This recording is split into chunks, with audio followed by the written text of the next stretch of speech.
Have you ever wondered how a nation's economy can spiral into an abyss of hyperinflation? Let's take a journey into Zimbabwe's economic quagmire, a complex labyrinth that has been brewing since the turn of the millennium. The year 2000 marked the beginning of Zimbabwe's economic woes, with the country experiencing a sharp decline in its agricultural output due to controversial land reform policies. This, coupled with political instability, set in motion a ripple effect that would plunge the nation into a state of economic chaos. As the economy faltered, the government turned to the printing press, churning out Zimbabwean dollars at a breakneck speed. The result? An astronomical inflation rate that reached an unfathomable height, a point where a loaf of bread cost millions of Zimbabwean dollars. It was a classic case of too much money chasing too few goods, a textbook example of hyperinflation. Plagued by hyperinflation, the government embarked on a currency carousel, introducing a series of new currencies in a desperate bid to combat the economic crisis.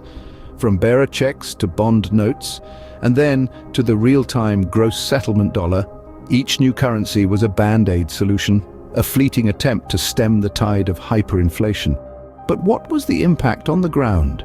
For the average Zimbabwean, life became a daily struggle for survival. With their savings wiped out, many turned to the informal economy, bartering goods and services as a means of exchange. Others sought refuge in foreign currencies, primarily the US dollar, which offered a semblance of stability amidst the economic turmoil. Meanwhile, the government, in its latest bid to stabilize the economy, has introduced the Zimbabwe gold, a new gold-backed currency. This move, they hope, will reduce reliance on the US dollar and combat the high inflation rates that have become synonymous with the nation's economy. However, the question remains, will this golden solution be the panacea for Zimbabwe's economic woes, or will it be another chapter in the country's tumultuous economic journey? And so, the stage was set for Zimbabwe's tumultuous economic journey with its currency at the helm of the turmoil. Imagine having to change your currency, not once, not twice, but 6 times in just over a decade. Welcome back to the whirlwind that is Zimbabwe's economic journey. Since the year 2000, the nation has seen a dizzying array of currencies. Each new currency brought with it a glimmer of hope, only to be extinguished by the relentless winds of economic instability. First, there was the Zimbabwean dollar. Once a symbol of national pride, it quickly became synonymous with hyperinflation. At its peak, a single US dollar was worth a staggering 2.6 billion Zimbabwean dollars. In 2009, the government decided to abandon the Zimbabwean dollar and introduced a multi-currency system. The US dollar, the South African rand, and the Botswana pula became the new legal tender. This system was a breath of fresh air, at least for a while. However, a shortage of US coins and an over-reliance on foreign currency led to the introduction of bond notes and coins in 2016. These were pegged to the US dollar, but this peg was short-lived, and the bond notes soon lost their value. In 2019, the Reserve Bank of Zimbabwe introduced the RTGS dollar.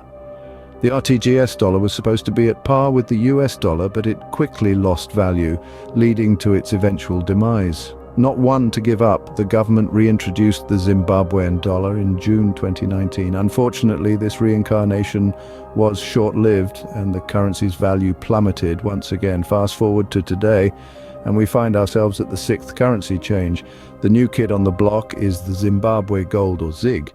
Backed by 2.1 tons of gold, the ZIG represents another attempt to combat high inflation rates and reduce reliance on the US dollar. As the carousel of currencies spun, the people of Zimbabwe clung on, hoping for a stable economic footing. Gold has always been a symbol of wealth and stability, but can it stabilize a turbulent economy? To answer that, let's delve into the concept of a gold-backed currency. In essence, it's a form of money where each unit is directly linked to a certain amount of gold. This means the value of the currency is directly tied to the value of gold, offering a more stable and predictable currency value. Now, why did Zimbabwe decide to introduce the Zimbabwe gold, or ZIG? The country has been grappling with soaring inflation rates and an over-reliance on the US dollar, both of which have been leading to economic instability. The ZIG, backed by 2.1 tons of gold and other mineral assets held by the central bank, is an attempt to combat these issues. By anchoring the new currency to gold, Zimbabwe aims to create a more stable economic environment and lessen its dependency on the US dollar. The potential benefits of the gold-backed ZIG are attractive. It could help to curb inflation by providing a more stable value base for the currency. It could also help to reduce the shortage of US coins in the country and decrease the dependency on the US dollar for transactions. However, introducing a new currency is not without its challenges. It's the country's sixth attempt at creating a new currency since 2008, and there are reservations about the new currency. Trust, or rather a lack of it, is a major obstacle. Zimbabweans have experienced the trauma of hyperinflation before, and it may take time for them to trust in a new currency. Furthermore, while the ZIG is backed by gold, it's worth noting that gold prices fluctuate. If the value of gold drops, so does the value of the ZIG. This could potentially lead to further economic instability. While the ZIG glitters with potential, only time will tell if it's truly gold. But amidst these economic tides, what has been the reality for the everyday Zimbabwean?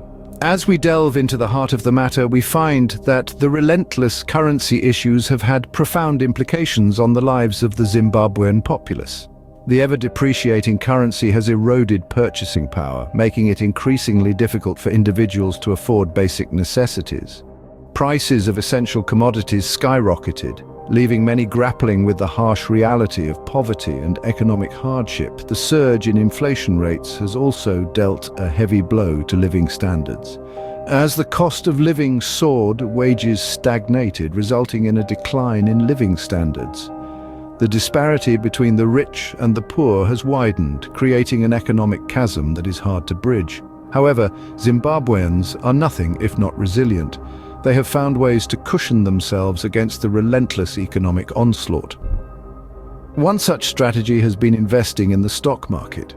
As the local currency depreciated, many turned to the stock market as a refuge, resulting in an astounding surge of over 800% in the stock market within a single year. While the stock market in Harare is relatively small, this move offered a semblance of financial security for those able to invest. Others have relied on the US dollar for transactions.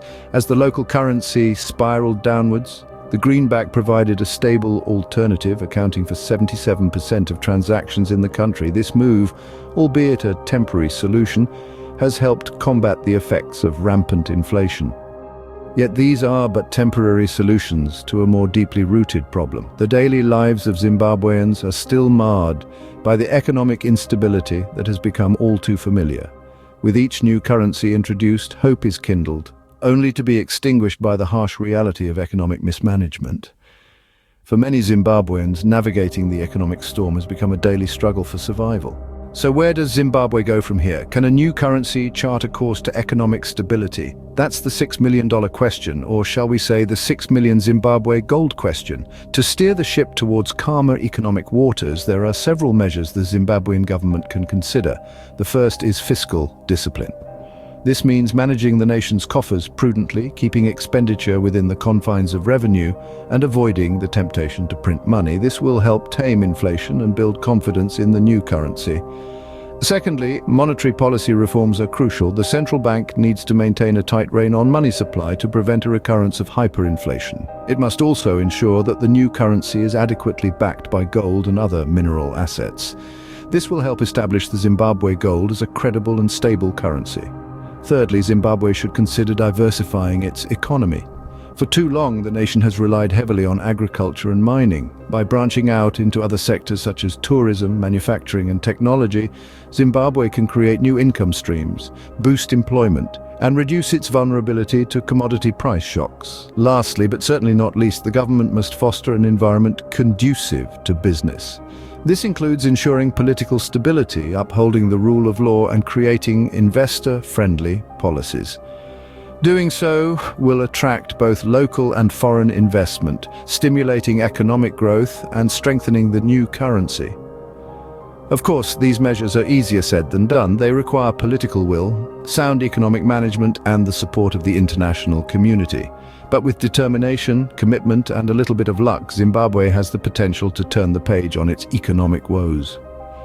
As Zimbabwe embarks on this new chapter, the hope is that the nation can finally break free from its economic shackles and chart a course towards stability and growth. Let's watch this space, shall we?